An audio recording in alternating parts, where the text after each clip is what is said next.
শাস্তিটা দেওয়াটাই বিধান। সুতরাং সেই শাস্তি দিতে গিয়ে বিলকিস বানোকে ধর্ষিতা হতে হয়েছিল, গণধর্ষিতা।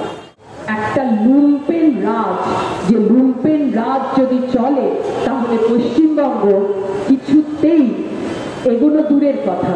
আমরা প্রায় 15 বছর, 20 বছর, 25 বছর পিছিয়ে গেছি, আমরা পিছিয়ে যেতেই থাকবো। সুতরাং এটাকে যদি মনে হয় এখানে একদিকে যেমন লড়াই আছে রাজ্য সরকার এবং তার প্রশাসন, অন্যদিকে আছে সমস্ত সাধারণ মানুষ। কোনো লাল, নীল, সাদা, কালো, গেরুয়া, সবুজ কোনো পতাকার রঙের কথা আমি বলছি না, কিন্তু লড়াইটা সরকারে যে আছে, যারা এই লুম্পেন রাজ কায়েম করেছে তার বিরুদ্ধে লড়াইটা আমাদের চালিয়ে যেতেই হবে।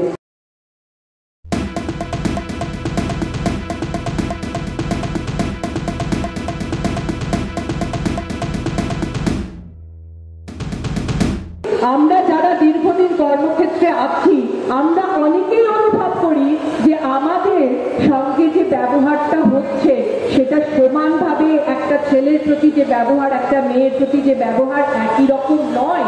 এই অনুভূতিটা আমাদের অনেকের মধ্যেই আছে। কিন্তু এই ক্ষেত্রে দেখবেন যখন শাস্তির কথা হয়, আমি এইটাই উদাহরণ হিসেবে আপনাদের কাছে বলতে চাইছি, যখন কাউকে শাস্তি দেওয়া, কারণ তিলোত্তমার ক্ষেত্রে আমাদের মনে হচ্ছে এরকম শাস্তি দেওয়ারই ঘটনা ঘটেছিল, সে এমন কিছু জেনে ফেলেছিল। যখন শাস্তি দেওয়ার মতো হয় তখন একটি ছেলেকে, তাকে নিশ্চিতভাবে শারীরিক অত্যাচার কি মৌখিক অত্যাচার করা হয়, আর একটি মেয়ের ক্ষেত্রে হয় নিগৃহীত হওয়া, ধর্ষিতা হওয়ার মতো ঘটনা। এটা একটা আমাদের সামাজিক ব্যাধি, যেটা আপনারা যদি মনে করেন বিলকিস বানোর ক্ষেত্রে একই ঘটনা ঘটেছে।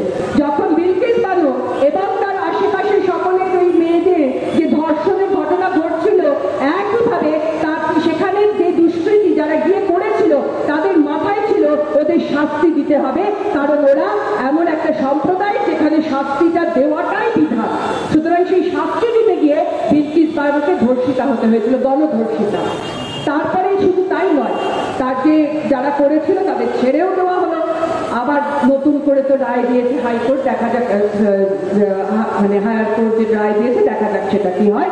ঠিক একই রকম ভাবে আপনারা যদি মনে করেন কামদুনি যে ঘটনা ঘটেছিল, সেখানেও কিন্তু কিছুদিন আগে ওই হাইকোর্টে গিয়ে যারা ফাঁসির সাজা হয়েছিল তাদের মধ্যে 3 জনের মধ্যে 1 জন তার যাবজ্জীবন হয়েছে, বাকি 2 জন ছাড়া পেয়ে গেছে, এবং বিচারকরা মন্তব্য করেছে রাজ্য সঠিকভাবে প্রমাণ উপস্থাপিত করতে পারেনি।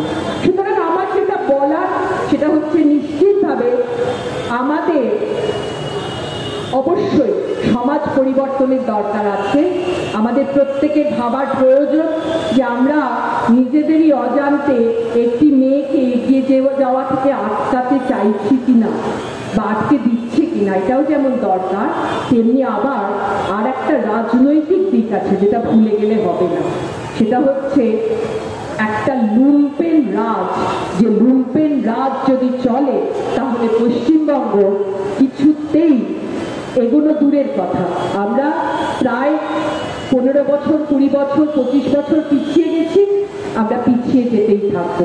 সুতরাং এটাকে যদি মনে হয় এখানে একদিকে যেমন লড়াই আছে রাজ্য সরকার এবং তার প্রশাসন, অন্যদিকে আছে সমস্ত সাধারণ মানুষ।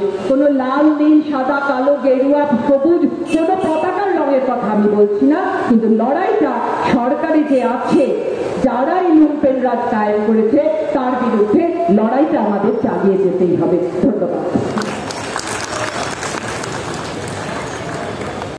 আপনারা দেখছেন আওয়াজ, রোজকারের হক কথা। ফর মোর আপডেটস অ্যাবাউট আওয়াজ, please subscribe our YouTube channel.